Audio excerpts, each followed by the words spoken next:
That's unheard of, starting early. Yes, and that's what I think. That's what we're not doing today. We're starting right on time. Especially, I'm sure you two enjoy pre-recorded content. The thing about pre-recorded content is it always starts right on time because someone presses play. That's the joke. I'll explain it. Why don't y'all introduce yourself briefly? I'm Coté. I work here at VMware World here on our the Tanzu Talk podcast. How about the one with the blue shirt? You introduce yourself briefly. Hi all, that'll be me. I'm Ed Grigson, been at VMware for about 8 years, been a mix of marketing and other, and before that, a long time on the customer side. So, and that's all you need to know about me. And last but not least, Hello, I'm Ben. I work as well with Michael in the marketing team for Tanzu over at VMware.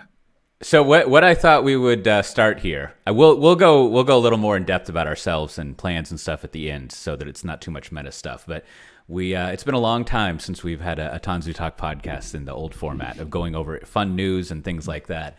And so that's what we'll be up to here. I've learned you never promise to do anything that means you will do something on a regular cadence, because then inevitably you won't, and you just do it once. But we will not fail at that, will we? We'll be great. I think our enthusiasm will overcome our lifestyle of leisure, essentially, or my pull for that at least. But We'll find out.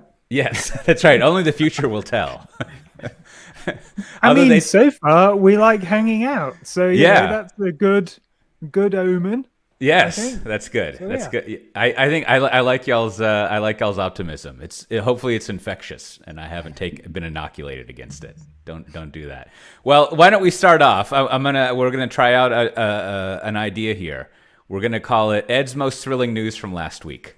It's a bit long, but I think we'll see if that might be an available domain name. We might do .limo, .plumbing. I don't know, .news. We'll have to think about that one. So what? This is the week of August 1st, 2022, and I think July was one of those months that has 31 days. So I'm not really sure. I can't do math that quickly. But what do you think was fun last week? You keep up with the news in our sector. What caught your eye? I'm not sure I'd describe any of this as thrilling. I guess it depends, on your background and things. I always hear these thrilling, exciting, we're going to delight our customers. Mm-hmm. Yeah, Microsoft released some more tech for developers. But basically, so one of the ones that I did at least spot and think, okay, that looks kind of interesting. Where does it fit? I think it's probably technically 2 weeks ago. I may be going outside of our remit there. But they released something called the Azure Developer CLI, of which I suspect Microsoft already have like 15 or 20. It's a pretty generic name. If you Google it, you're going to get a million other things. But this looks, so it's like, the actual incantation, I'm going to call it, is AZD. So that's your actual command line. But it feels to me a bit like CF push. As in, the idea is it's very much saying to developers, there is a ton of complexity around. We've seen this in a million different areas and vendors and products. There is a huge amount of sort of infrastructure available to developers nowadays to get stuff done, but it's kind of overwhelming. Golden path, whatever you want to call it. This is another of Microsoft's attempts to say, we've got all this Azure stuff for you, but you don't know how to use it. You don't know how to plumb it together. There's 1,000 different options and script languages. We're going to try and simplify it for you and bring it together into one Uber template where you can spin up the infrastructure, deploy your code, sort of integrate with CI/CD, but it's a single command line to do the whole thing. And that's sort of in a nutshell is what they want. They want you to consider that whether it's, build or push or monitor, there's a single command. You run it for each one. Bob's your uncle, you're done. And is the do you think the intention is that like it's for all of the things in Azure, like that you can get all, like kind of one unified CLI for that, or it's just components of it, or like what do you think the scope is? It's bits of, I guess, right? Because nothing's ever going to cope with the whole of Azure, which is just this huge beast. I mean, right now, I couldn't tell you how many Azure services there are nowadays. Somewhere between 100 and 200, I would guess. That's a lot of flags for a command line tool. It is. This covers 4 services today, so they're starting small as they have to. I don't know if I've got a note of which 4 it was. I should have, you would think. There we go. So Azure App Service, Azure Functions, Azure Container Apps, and Azure Static Web Apps. So those are the 4 that right now you could write a template for that would spin up those services in the background and then deploy your code straight onto them, and then potentially be able to monitor them as well, all through this new CLI. So, it's interesting in that there's, I have not kept up with every Azure service because it'd be a full-time job and I can't do all that. So I look at a lot of these and think already that still feels, even though it's 4 of a small subset, which do I use? And, I assume the people using it are more familiar with how that would work. It supports a variety of different languages. It's interesting because I guess also a lot of my time is spent looking at Kubernetes stuff. And I've been learning a lot of that over the last couple of years. And this one is not Kubernetes centric. Right now, AKS isn't even on that list. It's on the roadmap. It's going to get planned for. But you couldn't right now spin up an AKS cluster in the background and deploy your code to it using this tool. I'd imagine that's going to be pretty much next up on the list, but not yet. And that's, I've seen lots of other companies coming in. And one of the other bits of news we can talk about soon is to do with another company who are sort of targeting that. This one doesn't. It's a bit more broad based. You could, and I suppose you can see it. There's all these services. They have more of a problem than some others because it is a build your own toolkit. All the clouds are. They need a bit more logic to stitch the services, the development, and make it work a bit more seamlessly. Yeah, it seems like if you have a bevy of services, if that's still a word, like a whole bunch of things, having being able to integrate through the command line, so to speak, is usually the best option. It's just sort of to be able to reach in there instead of bouncing between a bunch of UIs, and then hopefully you follow the old patterns of being able to pipe things together, all the Linux-based ways of doing things. Now, Ben, you run Zoom on Linux. So you must know a lot about command lines. I think maybe for like a contextual sort of thing. Like, do you think nowadays in like the cloud land, command lines are done well and pervasive enough, or is is like doing things through the command line like a lagging sort of developer experience thing, or like is it usually done first or second, or like where are we like? Have we perfected the command line interface for developers to the cloud, or is there still work to be done there? I think some experiences are very, very good. I like the language now used in command lines has changed, a great deal over the years. And the point that we're at now, where it's sort of conversational almost, is very easy to work with, and it makes command lines much more accessible, much more powerful. kubectl is a great example of that. You can exactly what it is that you're after doing. You're doing a get or a describe or whatever. There's certain standardization to it, but it's also very pluggable. So I think they've come a long way from where they were many years ago. And they definitely have a really valid part of the experience. Most of the web runs headless anyway, so right. You kind of have to be, have some competence, I think, in the world of command lines in order to be able to survive that sort of cloud native push and the modernization, the transformation demanded by the cloud. I think it's. It's kind of like an essential skill set, I think. Yeah, I haven't thought about that. I must. What's the word they like the phrase like full transparency? I don't really ever use the command line anymore. I just make slides and other goofy things. But when I do see command line things, they are a lot more humane is the wrong word, but they're a lot more human. Just like the commands are very descriptive, and there's a lot less little double hyphens and weird things than back in my day, which must be nice and relaxing. Have you seen the great stuff that you can do with slides on the command line? I have seen a little bit. I forget the name of there's some JavaScript framework that some people use to do some slide thing. And then one day I'm going to be forced to learn how to use like Git in real detail, because I'm just going to be collaborating with someone and they're going to be like, you got to go do your slides over here. And I'll say like, okay, give me a couple days to go take a course and figure out how to do this. Git is a challenge. Yeah, I'm challenged by it regularly. It's not the easiest in the world. It's not because of the command line though. It's because of version control. Yeah, version control it's complicated on its own. This is true. Well, Ed, I think there's two other pieces of thrilling news from last week. What you want to just give us a little taste of it? Yep, I will. So the other one, which I alluded to before, was Mirantis. Have acquired a company called Amazi.io, which wasn't one I'd heard of before, who build themselves as a zero-ops application delivery hub for Kubernetes. So this one is all Kubernetes-centric, and Mirantis obviously used to be sort of OpenStack, I think still are, but also have the Kubernetes platform that this is now going to hook into. And the idea behind this acquisition is that, again, focusing on developers and making life easier for them and how to stitch together both their code and the infrastructure. And coming back to our lovely CLI conversation there and sort of GitOps, the idea will be they check code into a Git repository, which triggers automatically the building up of the required infrastructure in the background.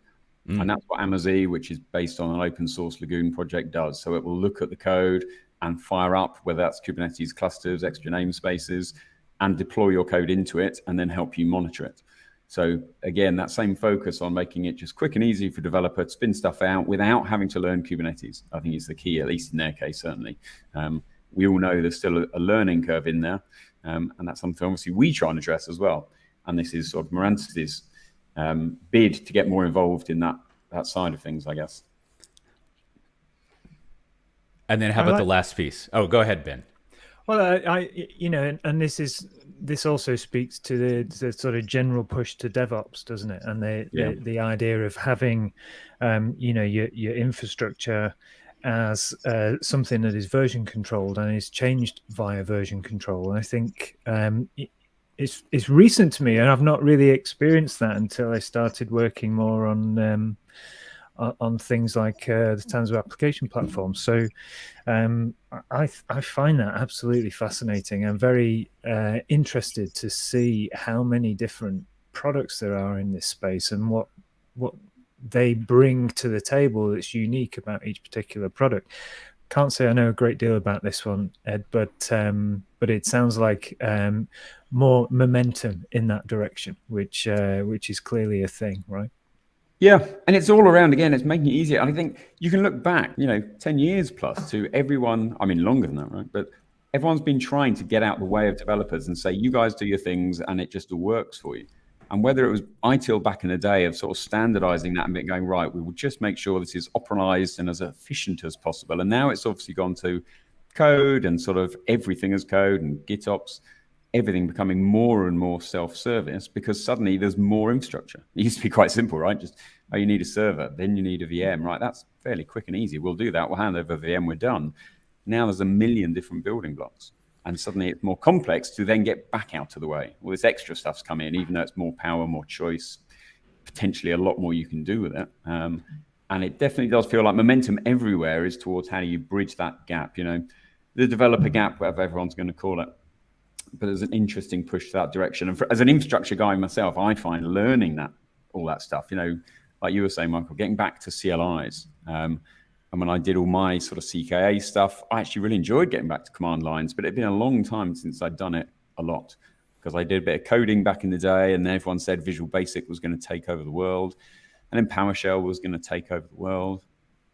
And they all kind of stayed somewhere in the background. You learned them, but and here we are again, the third generation of now you must code. Coding is everywhere, except it kind of is more this time around. It's sort of maybe instead of taking over the world, it's more you got like the Star Trek political universe and the Star Wars political universe. And the Star Wars political universe is very zero sum. It's like either the Empire is in charge or the Rebels or whatever they call themselves are in charge. Whereas in the Star Trek universe, there's multiple like political outfits and races and planets. Like it's fragmented. And so, I feel like maybe IT is more like the Star Trek universe. It's never like, one thing takes over fully. There may be certain concepts, like, for example, we were just discussing, like, I've been developing, I wouldn't call it a theory, but just some idle thinking that basically, and I don't know, you'll probably see stuff like this as well, but it'd be interesting ongoing to see it, that basically, I don't know, every 5 or 10 years, we kind of like re-implement older ideas to make them better. Like a lot of what we were describing there is related to what did we used to call it? Infrastructure as code. Was that IAC? There was even some abbreviation for it, which is, like an early DevOps thought about automating things. And now, and it was again on behalf of developers. And now we're automating stuff again on behalf of developers. And I think it's tied to, again, only for good as we evolve the platform. It'd be easy to be cynical about it and be an old person and be like, you kids doing the same thing over again. But like I think we get a better chunk of infrastructure, and then that requires a new stack of automation on top, which also kind of drives new UI stuff, which totally cool. But speaking of new better things, there's a bit of service mesh stuff to touch on as well, right? I think is the last item. There is, yeah. So that was the other one I'd picked up on, which was Cilium by Isovalent. Well, it's obviously the open source, and Isovalent do the kind of the enterprise grade sold version. But they've just released a new version, which interestingly was 1.12. Yet actually, when you look at the features, it could have been a V2 release. There's a huge amount of extra functionality in there. And the big one, I guess, is that they're now including their own service mesh in there. There's been a bit of I'd almost say a war of words, but sort of everyone's been watching this trend of service mesh has always had a challenge with complexity and all these things, the fact you have to deploy sidecars. And then you've got eBPF coming along, which is this whole, you can embed a ton of sort of functionality into the kernel and potentially skip a load of the complexity, certainly for service mesh, for security, some other areas. And Cilium's kind of led the way there. They've been the trendsetters and saying, hey, this might be a better way of doing things. So it'll be interesting to see how right they are. There's two sides to every argument, if not more. But this certainly is a big release for them. There's a load of extra functionality in there. Networking is not my strength, so I understand where they're adding in bits. I can certainly read their arguments and say it's easier, better, more performant. You can do some super magic sauce by having this access to the kernel. But it'd be interesting to see where that goes, I guess. They've got a lot of good people over there, some very good ex-VMware people over there as well. So an interesting one to watch. I mean, what do you guys know on the networking side? What's your thoughts on eBPF and all that evolution? Honestly, it goes over my head a lot of the times. But if we can rewind a second, so the service mesh thing with the sidecars, that's been the way that it's been done for a long time, isn't it? That's been the sort of collective best efforts thinking on how to achieve that sort of cross-cutting concern next to all your apps deployed via some sort of control plane. So here instead, we've got a technology that is baking that into the kernel instead as part of the operating system, so that you don't have to do that anymore. Is that what is that roughly? how it Yeah. Yeah, and when I first read about it, I was a bit confused because I've always my historic doing a degree in computer science was always like the kernel is this tiny piece of code that is uber jealously guarded, because obviously if something gets into your kernel and you don't want there, you're in a world of pain. Yeah. So then saying, we'll take all that code you've written out in the real world and we'll just stick it in the kernel sounds like a disaster. Sounds like, no, kernel, kernel maintainers they're like the elite guys. They take forever doing all this. If it's not approved by Linus, then it doesn't go in the kernel. So the idea that you're like, hey, you know what? Take your old code out there, just stick it in here and it'll suddenly be better seemed a bit weird to me. But I do get the idea that if it is appropriately vetted and only has certain remits, it can be, because it's closer to the kernel, it's just more efficient. And it can do more things without having to say, you know what, run a sidecar in every instance, because the kernel does become at least your central point of control, I suppose. So it gives people a new way to say, actually, here's a central point. We can go and check everything instead of having to distribute it all around the world. Now, I'm sure there's a million pros and cons for all this, right? Whether it's design, sort of the architecture. But I guess as a consumer of this stuff, and I'm not a networking guy, but if I was having to deploy service mesh and that meant doubling up my containers everywhere or didn't, if this was just simpler, and I can almost say someone else worry about that, right? Whether it's Isovalent, whatever, you've written stuff, it's in the kernel, does some magic, don't know how, but it does, and it makes it simpler for me. Happy days. It sounds like a super cheap way to cut down on resource use, but I'm really interested how they're going to deal with things like updates. Yeah, and I don't know CVEs that. And that sort of stuff. Fascinating stuff. Yeah, sounds really good. Yeah, I was well, I guess this isn't entirely true, but when I was aware of being a programmer, I was raised as a Java programmer. And so I always hear like, you know, I don't know, once you start messing around with the kernel and the networking, I feel like you've been a bad programmer. Like you're not supposed to like break out of the upper layers of things. However, you know, it maybe philosophically, if what you mean by putting stuff in the kernel is just like messing around with the operating system in one of the containers that your application runs in, then at some point, just the operating system isn't this like sacred thing at the bottom of the foundation that you can't mess with. It's just like another piece of like your application layer that you can do whatever you like with. And then if you have like 4 more layers of that underneath your application, which seems like madness, but here we are, then, do whatever, right? And that, it seems like that sort of like approach of like, as we were talking about, like the kernel is like this little foundational thing that we don't mess with. Then it just becomes another like malleable layer in the stack. And maybe that like, what's the word? I get my C words like coherent and comprehensive, but there's some word that is like, it's whatever. Instead of, there's a kernel at the bottom that's like that little small secure one, and everything up above it is just, whatever. Packages. Yeah. Fair play. Yeah. Who There was a lot of chat years ago, wasn't there, about microkernels?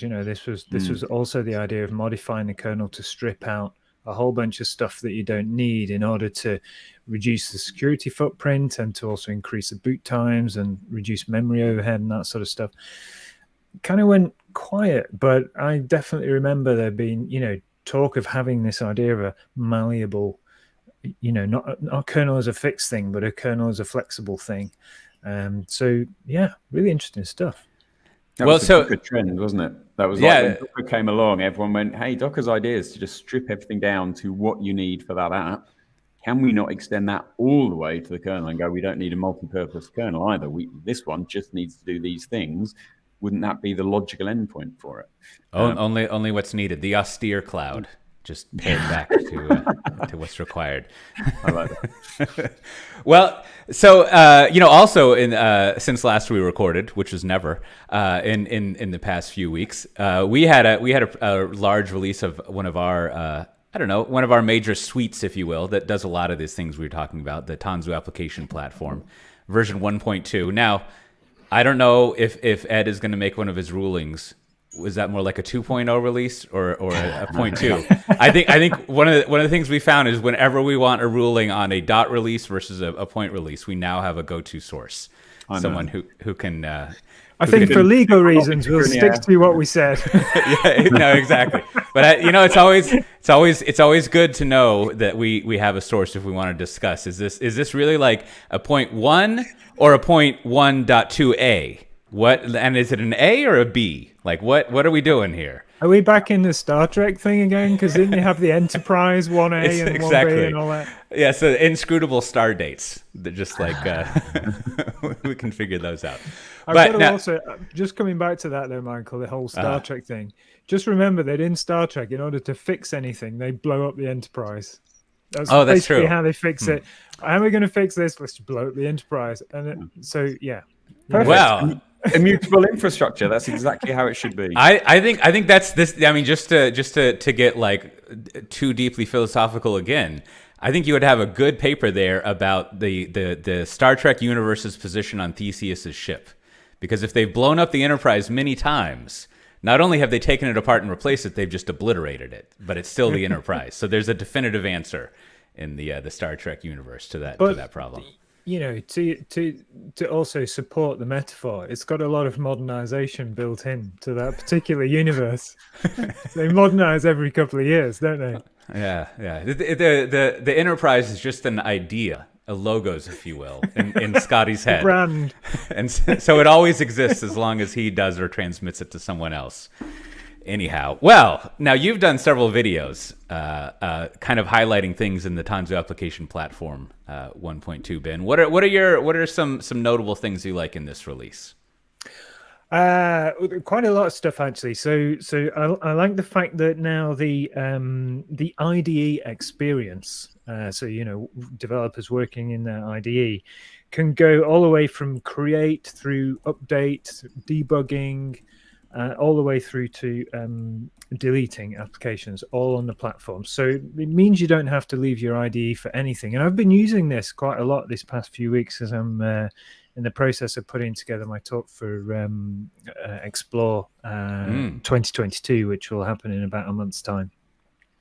So I've been using this this feature, firsthand, and it's great. It's really powerful. You can go in there and use the accelerators that are already in the Tanzu application platform to create your your code project. You can push that project straight to the platform without having to check it in or formalize it in some way. You can run it, you can debug it, you can even change it live, and then when you're done you can delete the workload and it's gone again. And that's, well, you don't have to leave your IDE, so productivity is very high in working in that way. So I like that. So that's one of the major sort of touch points for 1.2 is the fact that you can go all the way through that lifecycle inside your IDE.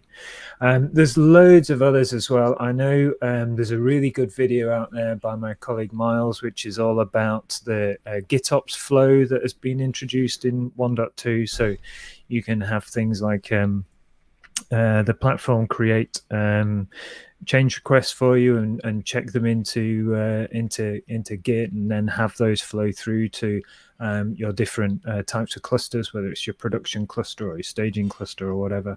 That's also really, really powerful. There's a whole bunch of other stuff as well. I'll tell you a few of the highlights from the list if you give us a second.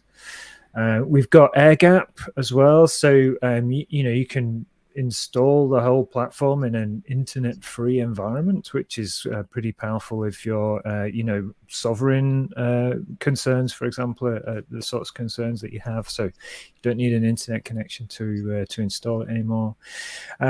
We've got more support coming along for more IDEs as well. So IntelliJ is getting a similar plugin to the one that we have for VS Code. That's really good. Really basic but quite fun is if you've already built a whole bunch of applications and you're used to creating containers using Docker files. So if you normally use Dockerfile and you have a Dockerfile description of that container, we can now take that Dockerfile description and build that Dockerfile for you, that Docker image for you on the platform using an integration with an open source piece called Kaneko. Which is really good. So you don't even need to, can bring along your existing code with your existing Docker file, give it to the platform. The platform will build that into a Docker image for you and run it as a workload, which is also really, really good. And we have some new stuff with AWS as well. My colleague Ryan did a great video on that, which is basically we're now in the AWS Marketplace. So you can go into the AWS Marketplace and you can choose to create a Tanzu application platform there, and it will go through a whole sort of install script for you and create all the things that you need for your Tanzu application platform to spin it up in AWS with all the sort of local AWS features like ECR, etc. So those are the highlights, I think. As I was watching the, I think you mentioned it, but like kind of a demo of the supply chain stuff where there's integrations to Sneak and some other things like that. Like, I was thinking like it is, especially when you can bring things into your ID, like you were saying, it makes it easier for a developer to think about all that infrastructure-y stuff as part of their application and kind of like think about how they're programming the way that their application is built. It's not some sort of like separate tool chain that they have. I don't know if that's the effect that will happen, but like definitely like if you want your developers, this is going to sound ridiculous now that I've said it out loud in my head, but like if you want developers to start paying attention to something, it's good to get it in front of them instead of being in a different like tool area, so to speak, or a different UI or something, but to kind of have it in their primary workspace, I guess literally speaking, even though that's a metaphor. Well, yeah, look, if you compare it to what normally happens in the world of Kubernetes, I developed applications against Kubernetes and worked with clients on similar problems as well. And oh my word, there's a lot of work to do. It's a YAML nightmare where you've got to describe all this stuff just to get your one tiny workload actually run on that platform, be maintained by that platform. There's a whole bunch of busy work that you have to do.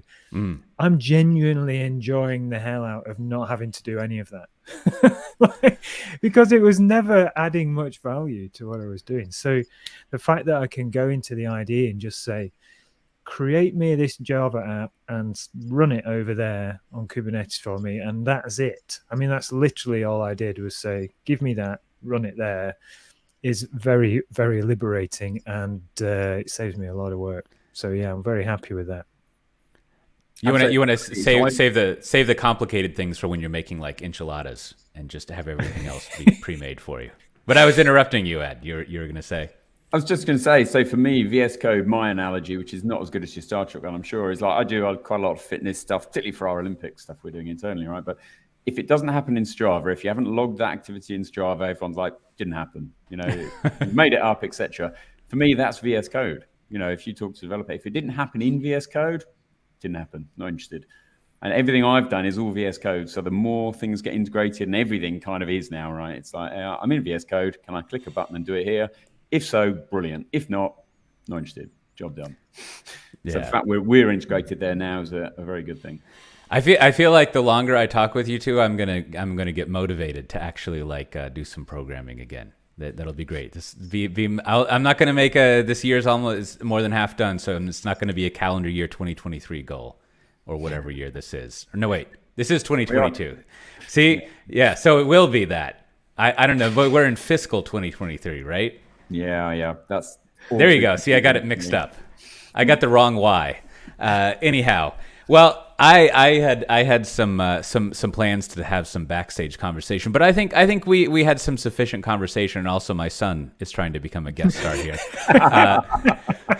But I think maybe we'll carry the backstage discussion over to another episode. And just as a brief thing before we go to some introductions, like I was saying. We mentioned Service Mesh a little bit, and we're going to have one of our coworkers, Oren, on to talk about not only Service Mesh, but security in Kubernetes. We'll see when that comes up sometime very soon. And also, you mentioned VMware Explore Bin, which is always a good reminder that I too should work on my presentations. Now, I'm actually doing 2, and we sent in slides, which in theory means that I'm fully ready to go. So I'm glad I'm ready to go. Committed. That's a relief that I'm totally finished. Anyways, but that is going to be August 29th to September 1st, which will be fun. But if you go to, I think if you just search for VMware Explorer, it used to be called VMworld, you can find it. Yeah. Now, I think that's no, I'm still here. That said, so here's some introductory stuff. So we here at VMware Tanzu and then at Pivotal, I've hosted a podcast for us for many years, and the most recent version of it is that I think we did for the past 3 or 4. I guess it'd be 3. It was called Tanzu Talk with our former coworker Richard Seroder. We would come on about every week, except when I was busy or slacking off, and go over a little bit of news that was gathered together, industry and our own news, as we just did.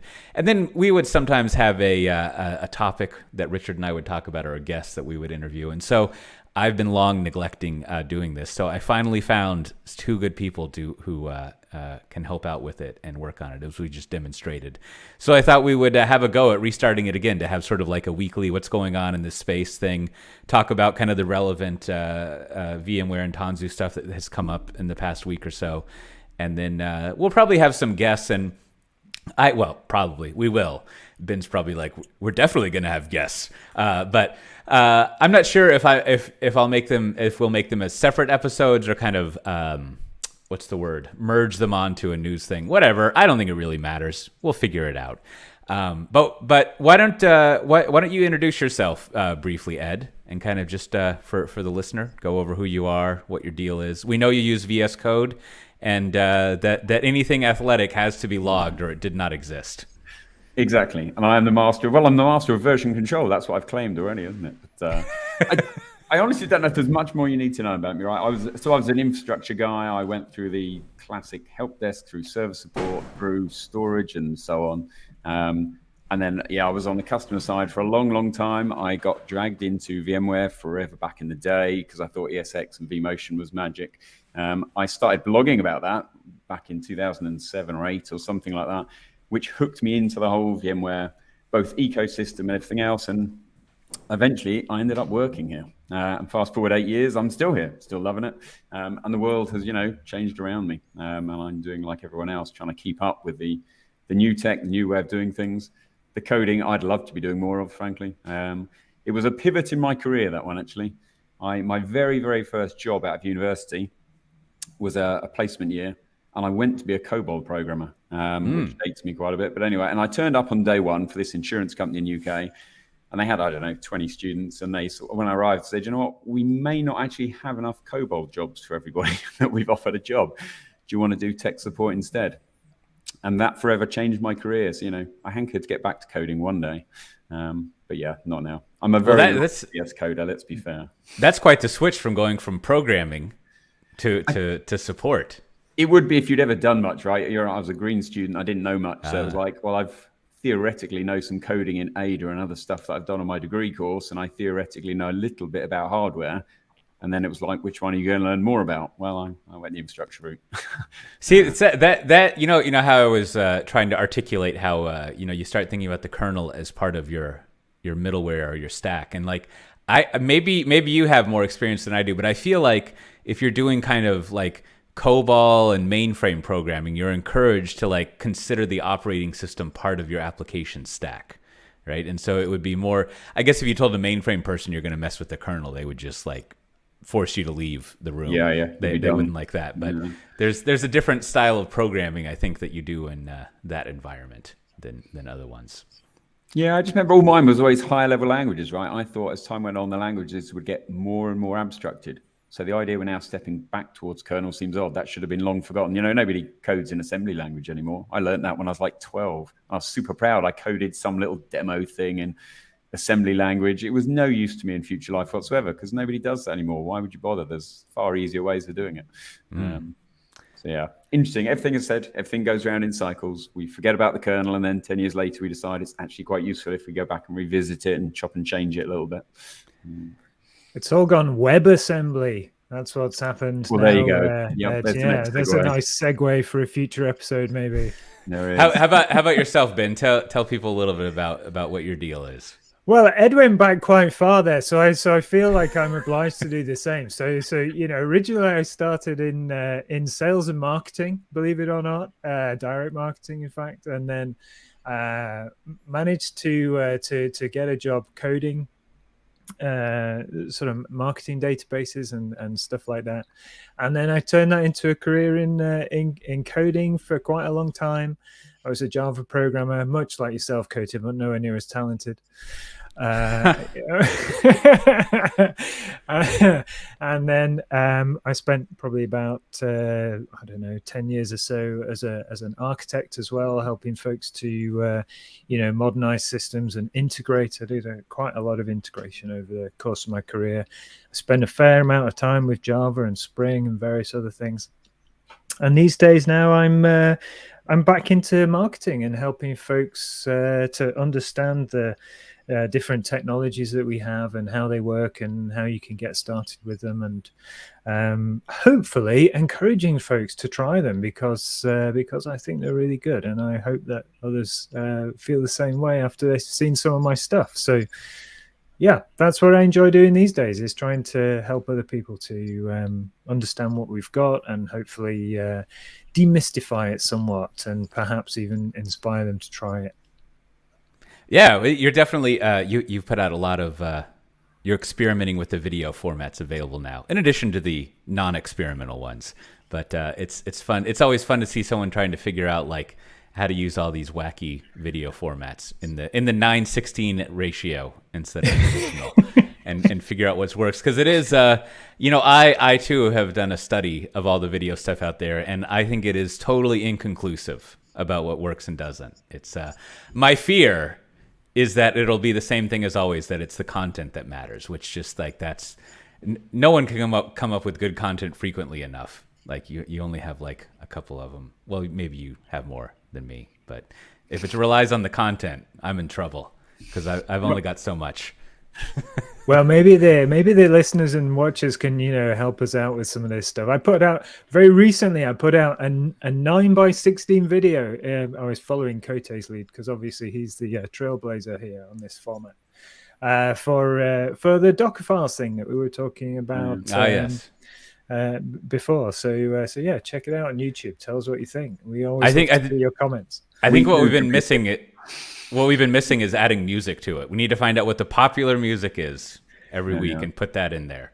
Oh, don't! I have an artist in mind, and I think I'm going to have to ask legal if they'll license us a few tracks. I'm thinking about this stuff all the time. Don't you just set off another? That would be unfortunate. Well, yeah. So I'm Coté. I work on the developer advocate team, but I spend most of my time, as I tell people, like studying how management and executives, studying the process side of things and how large organizations switch over what they do. So hence not using CLIs very much anymore, but just talking about how people do their work and stuff like that. And so we have this. We'll have this in a 3 exciting formats. Let's see. 1, just a traditional podcast. So if you go to tanzutalk.com, or if you've already been subscribed and just haven't heard this in a while, you can just download those whenever we release them into your podcast player. That's how we won't go over how podcasts. I mean, if you don't know how a podcast works, it's wonderful. You subscribe to it and it gets downloaded for you. It's fun stuff. But it's only there'll be some people right now going, "What the hell? I thought they were dead." Yeah, exactly. Hopefully that's a relief for some people. But then also, we'll do a live streaming of this, which is fun. So hopefully we'll do it like on Mondays at what time did we agree to? Is it this one? Like I thought it was a Tuesday. I think we Tuesdays possibly. You're right. So don't listen to what I just said. We'll do things on Tuesdays at I think 11 a.m. UK time, noon Amsterdam, Central European time. And so you can turn into the live stream for that, and maybe we'll even learn. I don't know about y'all, but I'm not good at talking with people in the stream. You're supposed to acknowledge them and say hello and do all these things, but I don't. Be fun. I don't really do that. And then maybe also, since we're kind of doubling up as a podcast, it would be a little awkward to have that in there. But we'll figure something out. And then, of course, that means since it's live streamed, it's archived as a video. If you subscribe or just bookmark the VMware Tanzu YouTube channel, you can go find it there. And then with that, I think good job, you two. I think we have a first episode here. We'll be back next week to sort things out. So, you want to say bye? Absolutely. Right. Goodbye, everybody. Well Thanks for listening. Let's Thanks for watching. for more thrilling news next week. Come on. Exactly. Do us proud. That's right. Somebody do something good.